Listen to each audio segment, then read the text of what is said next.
Pour démarrer le moteur, vous devez avoir la clé intelligente sur vous. Enfoncez la pédale de frein, puis appuyez sur le contacteur d'allumage. Pour éteindre le moteur, placez le véhicule à la position de stationnement, puis appuyez sur le contacteur d'allumage.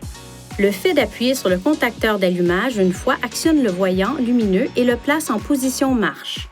Si vous appuyez une deuxième fois sur le contacteur d'allumage, il passera en position arrêt. La position marche dispose d'une fonction d'économie de batterie qui éteint le contacteur d'allumage après un certain temps.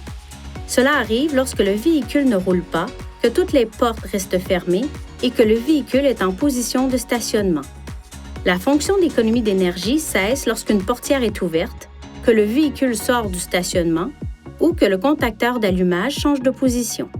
Si vous laissez le contact à la position marche sans faire rouler le véhicule pendant une durée prolongée, divers systèmes du véhicule peuvent décharger la batterie et votre véhicule pourrait ne pas démarrer. Après le démarrage, laissez le moteur tourner au ralenti pendant au moins 30 secondes. Ne faites pas tourner le moteur de votre véhicule à un régime trop élevé pendant qu'il se réchauffe. Conduisez d'abord à une vitesse modérée sur une courte distance, plus particulièrement s'il fait froid. Par temps froid, laissez le moteur tourner pendant au moins 2 à 3 minutes avant de l'arrêter. Le démarrage et l'arrêt du moteur pendant une courte période peuvent rendre le véhicule plus difficile à démarrer. Un signal sonore retentira si le contact est à la position arrêt et que la clé intelligente est restée dans le véhicule.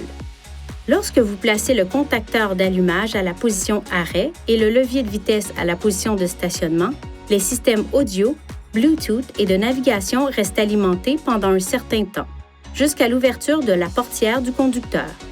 Cette durée peut être prolongée jusqu'à 30 minutes en appuyant sur le bouton d'alimentation de la chaîne audio ou sur le bouton de déverrouillage de la clé intelligente. Assurez-vous que le contacteur d'allumage se trouve à la position arrêt et prenez la clé intelligente avec vous lorsque vous quittez le véhicule. Si la pile de la clé intelligente est à plat et que vous devez démarrer le moteur, assurez-vous d'abord que le véhicule est en position de stationnement. Touchez le contacteur d'allumage avec la clé intelligente et un signal sonore se fera entendre.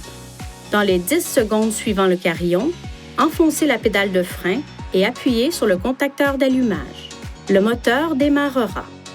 Si vous n'appuyez pas sur la pédale de frein en même temps que sur le contacteur d'allumage, la position passera à marche, mais le moteur ne démarrera pas.